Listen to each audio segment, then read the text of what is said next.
Hello everyone, and welcome to the first episode of Tips and Tricks with Chris. Now, there is a problem that seems to spread around the gaming community, and something that no one's really done a proper attempt to really solve.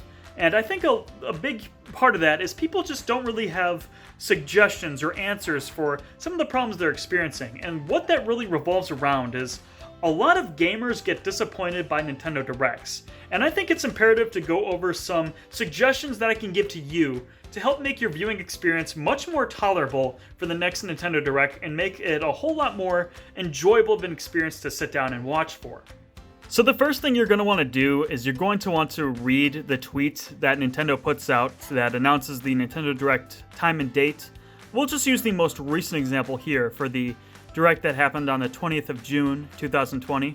For this tweet right here, if we read its description, we will see that it is a Nintendo Direct Mini Partner Showcase, which is going to be showing off titles from their development and publishing partners on some previously announced games. So just by reading that, I know much more what to expect going into this. It's like, okay, because it's focusing on publishing partners, that signals to me that this is third-party games, so that gives me much better idea of what kind of games I might see and adjust my expectations accordingly.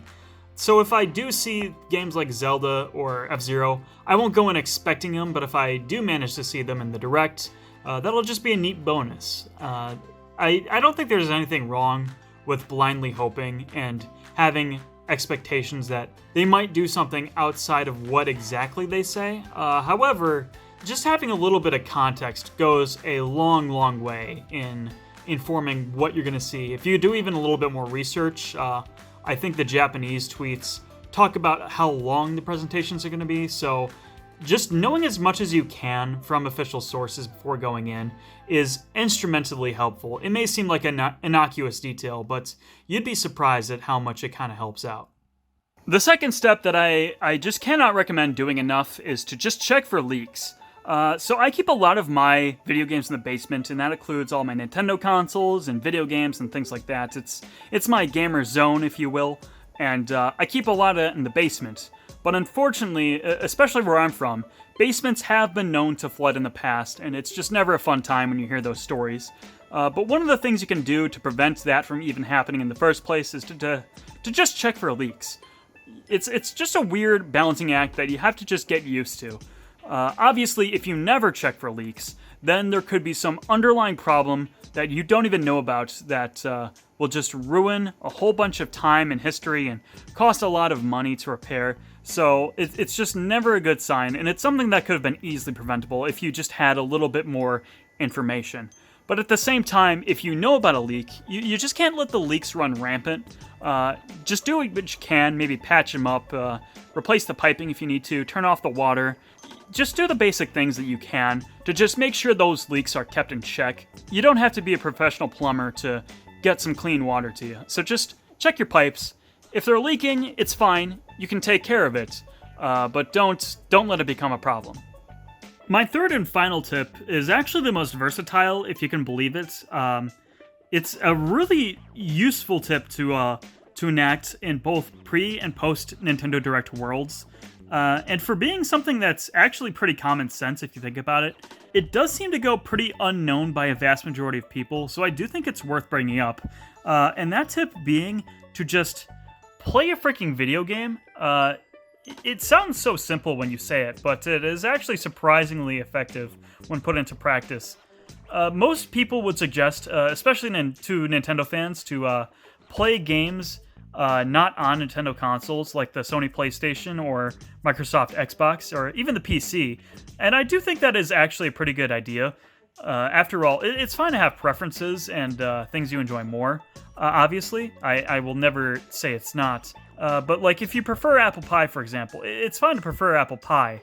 But if you only ever eat apple pie, you're really doing a disservice to yourself because maybe you actually might like pumpkin pie or cherry pie equally as much, if not more. But you're being too close-minded if you only just eat apple pie, I think. So doing something to give yourself a broader perspective on the world, I think is actually something that should be celebrated and is extremely helpful. I do, however, want to mention in the spirit of fairness that this trick does work with the Nintendo consoles as well. So if you don't happen to have a PlayStation or Xbox console or anything like that, yes, you can still play Nintendo games to get the most out of this trick as well. Here I am playing Xenoblade Chronicles X, not worrying about release schedules or anything like that. I'm just playing a freaking video game and having a good time with it. So yeah, you can do this just as well with the Nintendo consoles. It works just as effectively. In fact, I do want to be as understanding as possible because I know that not everyone does have old Nintendo consoles. Maybe they're very young, or maybe you have to sell your old games to make room for your new games. I understand that. However, if you have a Nintendo Switch, which you probably do if you're in the market for hungering Nintendo Directs every month, you probably have plenty of games you can play on there already. There are over 2,500 games available on Nintendo Switch, and that number is only growing by the day, actually. So it is completely feasible to have a ton of experiences on just the Nintendo Switch alone, to the point where you won't even worry about when the next Nintendo Direct is, because you will have so much to play already. And those are my 3 suggestions to make your Nintendo Direct viewing experiences much more tolerable in the future. But if there's something I really want to say that caps off this whole video, something that I want to be the grand message to take away from this is to just drink milk, man. Just drink a lot of milk. I mean, there's nothing that really can go wrong with drinking milk. I mean, I suppose unless if you're lactose intolerant, but if you're not, just drink a glass of milk today. I think it can do you more good than harm. So go to your local gas station or your grocery market or wherever you go. Just grab a gallon of milk, maybe 2.